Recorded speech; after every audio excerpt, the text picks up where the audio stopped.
Hello everyone, Tactically here, and today we have a tournament battle to showcase. Now this is a Swiss format tournament hosted by Lucina, where players will have to design a themed army build and fight 4 rounds of battles. The Warriors of Chaos played by Cyrus is basically an army of the 4 gods. We have the 4 types of Chaos Knights plus the Sword of Chaos. You can see that there is a Khorne Knight here, Tzeentch Knight, Nurgle Knight, and a Slaanesh Knight in the forest. And as for the infantry department, these are the demons of the 4 gods. Yes, the campaign units are allowed in this tournament. The Bloodletters of Khorne, the Pink Horrors of Tzeentch, and Plague Bearers of Nurgle, plus a unit of Daemonites in the forest as well. Leading the army would be Archaon, the Ever-Chosen, going for a bit of Chaos Undivided themed here, with the Ever-Chosen leading, uniting the 4 gods' forces. Spirit Leech, Searing Doom, and the Slayer of Kings is on his loadout. As for the opposite side here, we have the Cult of Sotek. A ton of skinks, no Sauruses at all. We have some Chameleon skinks on the flanks. On the far side there, 2 Reproductile Riders, one of them the Colostodon Hunters. As for the infantry, melee infantry forces, a front line of skink cohorts backed up by some red-crested skinks, one of them the cohort of Sotek. And of course, with the Cult of Sotek, you need a Sotek leader. Tan Hun, the Prophet, coming in with an engine of the gods, ready to drop some space laser onto the forces of chaos. His spell loadout would be Wyzern's Wild Form, Transformation of Kadon, and Flock of Doom, which is right here. Of course, with Lizard Moses, you also need some companions, the Arcs of Sotek Bastillodons, providing a bit of vortex draining effect. That's it for the army builds. Now let's get the battle started. The Chaos Army doesn't have any skirmishing or artillery, so they're just gonna push forward, perhaps get the Pink Horrors in range, and start shooting at the red-crested skinks. Now, on the other side there, the Cult of Sotek army is pushing up. There's no Saurus, which means they'll have to rely on the red-crested skinks and the monsters to do all the damage, and perhaps, of course, the Reproductile Riders. Now, in the front line there, Chaos Knights of Nurgle are slamming into the skink cohorts. Also, the Knights of Slaanesh are slamming into the flanks and rear of the skink cohort, trying to use that devastating flanker trait to their benefit. To avenge the skinks, Tan Hun will be dropping a space laser on the Bloodletters. However, the ability takes ages to activate, and the Warriors of Chaos units was able to dodge the laser pretty much unscathed from the bombardment. At the back there, the Reproductile Riders are trying to charge the Chaos Knights of Khorne, but most of them were able to pull out of the engagement. Actually, they took quite a bit of damage in the process, but now the Reproductile Riders are tied down in combat, allowing the Swords of Chaos and the Nurgle Knights to countercharge them, tying them down, keeping them on the ground, and start hacking them away.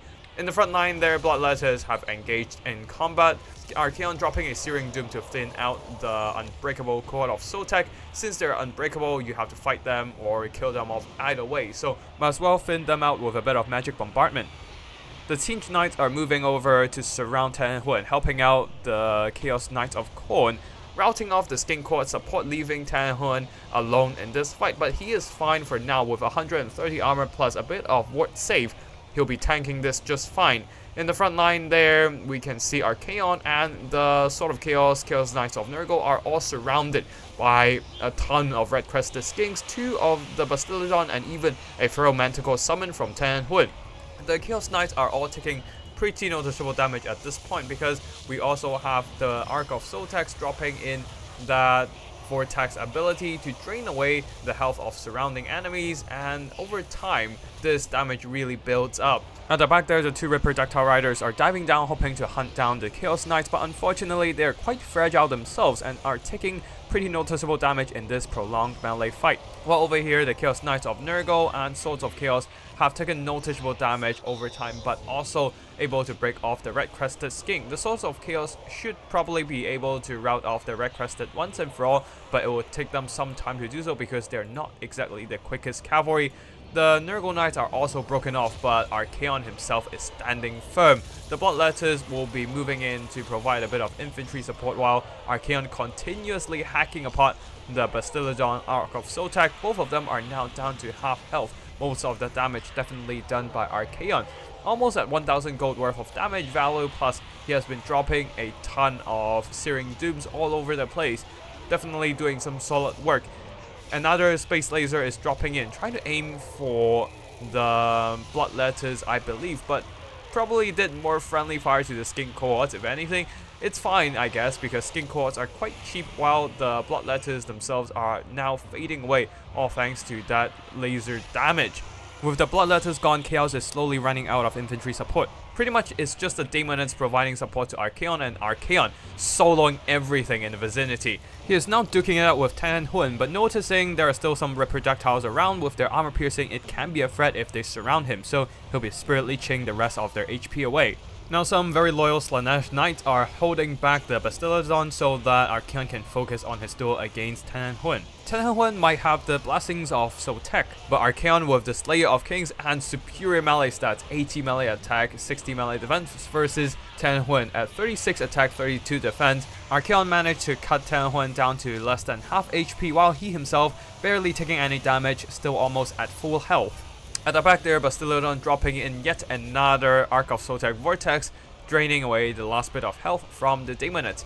Also even getting boosted by the Wyzern's Wild Form to add a little bit more weapon damage and armor. Though I do think that the point of the spell isn't about the spell itself, but about activating the Plague of Sotek, an item that activates every time Tan Hun casts spells and provide an additional 20% damage resistance. Pretty much Tan Hun's only protection against the melee power of Archaon himself.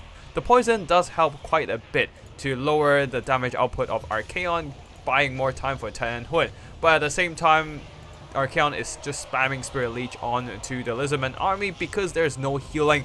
That makes all the direct damage spell especially effective because whatever damage they do, it's permanent and unrecoverable. At the back there, the Chaos Knights of Khorne are pushing back a ton of skinks. A lot of these chameleon skinks that were active earlier are now being pushed back, leaving only the last bit of HP and models still alive, and the Bastillodon Arc of Sotek is desperately trying to push back the Chaos Knights of Khorne, though the Khorne Knights are just ignoring the monster and running down skinks left, right and center. Archaon is still fighting Tan Hun, slowly but surely cutting him down. The Red Crested Skinks are here to support, trying to screen away Archaon, but Archaon is force pathing through all this infantry. More of the Chaos Knights of Khorne are flooding in to support, and perhaps with this rear charge they might just be able to break off yet another Red Crested Skink unit. There's pretty much nothing else left for the Warriors of Chaos right now. There's still some really tattered Knights of Slanesh over there, but they're not coming back. The Knights of Tsinj are just shattering. So, yeah, pretty much down to Archaon carrying this game. Searing Doom, yet again, very effective against all these blobbed up infantry, and the Red Crested Skinks will be dropping in terms of leadership. One of them is routed, the other is not gonna hold on for too long either. With allies routing nearby, the Arc of Sotek is also reconsidering his commitment to this battle. At the back there, Tan Hun, I think he broke off some of these Chaos Knights of Khorne finally, and will be returning to this blob fight. The Towering Stegodon is launching a thunderous charge against Archaon, though Archaon is also charging back. Both characters traded blows, but I do think that Tan Hun got the worst end of the engagement, while Archaon himself still having over 3,500 HP. This is gonna be quite a bit of a tall order for the Lizardman to finish off, as Tan Hun seems to be interrupting the attack animation of the poor Arc of Sotek on the side there, not really doing himself any favors, especially when the skink support is routed off by yet another Searing Doom. It is a 2v1 scenario, so let's see if Archaon can actually clutch this out. Now Tan Hun once again moved back and will be shattering these Swords of Chaos. Balance of power is in favor of the Lizardmen, but I do think that Lizardmen are actually running out of options. There are still some very tattered Red Crested Skinks moving in, but Archaon decided, you know what, I'll be going after Tan Hun. The Red Crested Skink did presented a speed bump for Archaon, stopping his charge for a second there, but then Archaon simply pushed through the light-weighted skink and forcing Tan Hun into this melee fight. Tan Hun has no choice but to turn around and try to bump Archaon into submission, but that unfortunately is not quite working just yet. Balance of power is in the favor of Lizardmen though, so let's see what's gonna happen. The Red Crested Skinks have surrounded Archaon and are trying their best to hack away the remaining HP of Archaon with rear attacks. Tan Hun received another hit, down to 1,100 HP. Archaon still having almost 2,000 HP, but he is indeed taking damage over time, but Bastillodon Arc of Sotek continues to poke at Archaon, but Archaon fights back. Now Tenhuen down to 700 HP, he is actually routed, leaving only the Arc of Sotek versus Archaon. Finally, the balance of power is back in the favor of Archaon and the Warriors of Chaos.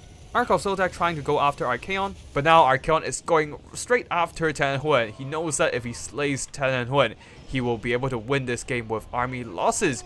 But of course, with the pathing and tracking shenanigans, Archaon seems to be struggling to actually put a hit in. But then Archaon landed a hit, and that's all it takes to bring down Tenhuen, and along with him, the Cult of Sotek. GG to both players. Now for the army performances, we can see that the Knights of Chaos didn't do that much damage outside of the Core Knight and the Nurgle Knights. The Slanesh Knights also did some damage, but still quite a bit from earning back its value. The Tzeentch Knight is a disappointment. For the Demonic Infantry, they're also not trading too well into the Skink Infantry, so everything is basically carried by Archaon himself, killing off 1/3 of their opponent's army, 4,400 gold worth of damage value, basically killing off Tenhuen and the 2 Bastillodons himself, and perhaps some of the Colossodon Hunters Reproductiles with the Spirit Leeches. Searing Doom, of course, also a very good spell on clearing out infantry, as the Skink cohorts, the Red Crested, are also often blobbed up perfect for the spell bombardment, limiting the performance of the Skink infantry. For the Lizardman side, we have the Reproductile Riders. Both of them did pretty well against the Warriors of Chaos army, using their armor piercing to really punch through the heavily armored knights.